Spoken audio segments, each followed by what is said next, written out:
my Twitter feed, Tim Riley, do you think there'll ever be a Big 12 network? Remember, there wasn't one, or there was. And then, of course, the Longhorn Network that Oklahoma had theirs. And then, of course, the Big 12 network in a lot of ways is ESPN Plus. It really is. Yeah. It's Big 12 now. It's what it's called. Yeah. And they have not taken my idea for the stuff that, like, if you watch a replay, that should be called Big 12 later. But, nobody. Big 12 then. Do you do comedy? Yeah. No, I just think that's a good look. That's just marketing right there. That's not even comedy. I don't think there ever will be. I think the Big 12, because of the Longhorn Network, got squeezed out of having their own. And now the moment has passed. Because if you see what's going on with the Pac-12 networks right now, that is absolutely kind of, they're in disarray. What are you talking about? Georgia's kicking ass. Yeah. So, yeah, they're in disarray. So they're about to go, like, if say the Apple TV thing happens and they're going to use the Pac-12 networks as their production arm, well, then the Pac-12 networks just went to streaming too, right? They're Apple TV Plus. And then the Big 12 networks is essentially, like you said, Smokey, on ESPN Plus. So I think the time of them having a linear network has probably come and gone. And as these things continue to morph, so when the grant of rights is up for the ACC, if teams wanted to leave there in 2036, will there be an ACC network anymore? Probably not. So I do think that ACC got in under the wire. The Big 12 could have done it. They didn't because of the Longhorn Network. And so now it is, in the modern realm, it's going to be all streaming. And quite interestingly, they have Fox and ESPN set to carry a bucket load of what they do. The basketball is going to be on a lot of, and the ESPN Plus pretty much covers. There's not much left to do when it comes to football. Basketball, men's and women's basketball, yeah, they're on ESPN now or ESPN Plus a lot more. Yeah, you're thinking, though, about, like, just the games. I mean, the SEC network is hardly just games. The Longhorn network's hardly just games. Big Ten network, ACC network, all the same. Like, there are games, but that's almost like the lesser part of what you actually see if you were to watch, I guess 24/7 or whatever. But I don't know. Who is it we had on? Was it Chad Weiberg? Yeah. Oklahoma State.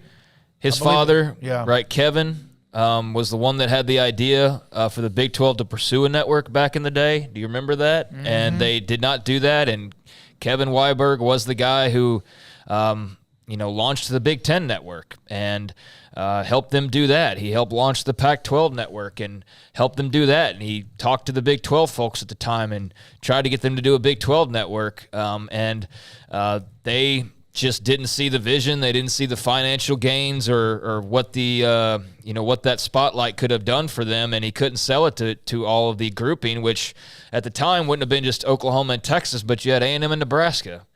You think in hindsight maybe that could have worked a little bit better? I do. Now, to answer the question now, I don't think they have the brands to do it. I don't think that they have the interest level to do it. The games are fine, but the games, as you mentioned, are already on ESPN or Fox, so we can do that. But as far as sitting down and watching a Big 12 network, I just don't know, and the chat can respond differently, but does Iowa State fan care about being able to pop on the Big 12 network and see Baylor, Texas Tech softball? I mean, like, what would the interest level be? Because with the SEC, there's like this weird pride where it's a you passion. win, we all win. Yeah, this pride or passion's probably a better word for it. The Big Ten network is very successful, and they've managed that well. The Pac-12 is a disaster. Like, we know that. Like, and I think that's more of what the Big 12 would be looking at. Mm-hmm. They've had better, I would think better setup because they'd have learned the lessons from the Pac-12.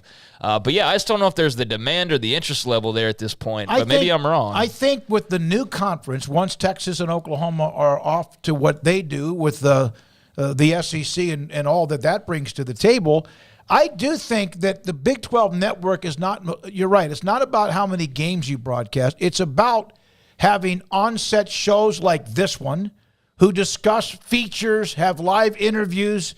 On National Signing Day, they're full throttle.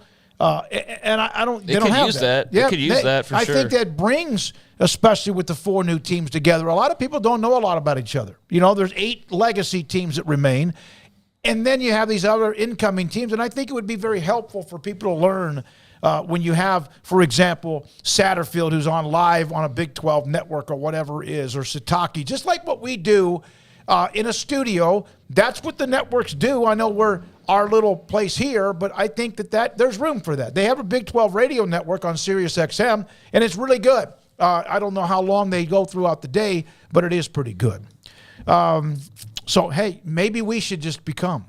Why don't we just do that? Because we do get coaches from throughout. And we really, honestly, when we started Sikkim 365 Radio, that was our main core of what we were going to do. And then, of course, other things too.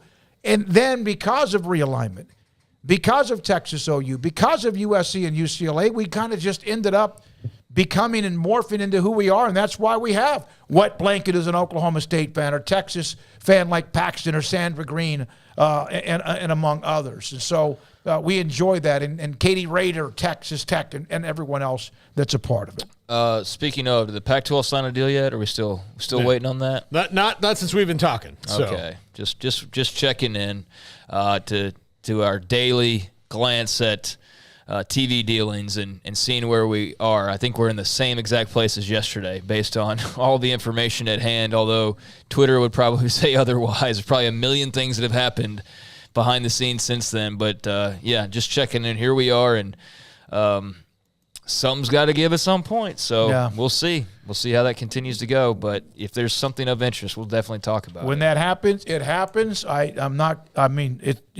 Nothing has changed. There's a lot of speculation. I've said this before. Brian and Sam and Lion Bear and AP and others on our site do an incredible job of keeping up with some things. They've got some really, really good sources that aren't just throwing a spaghetti noodle against the refrigerator to see if it sticks and if it's ready to use for a plate of spaghetti. It's some legitimate stuff they do. And Lion Bear had a big post on some things today. When we come back,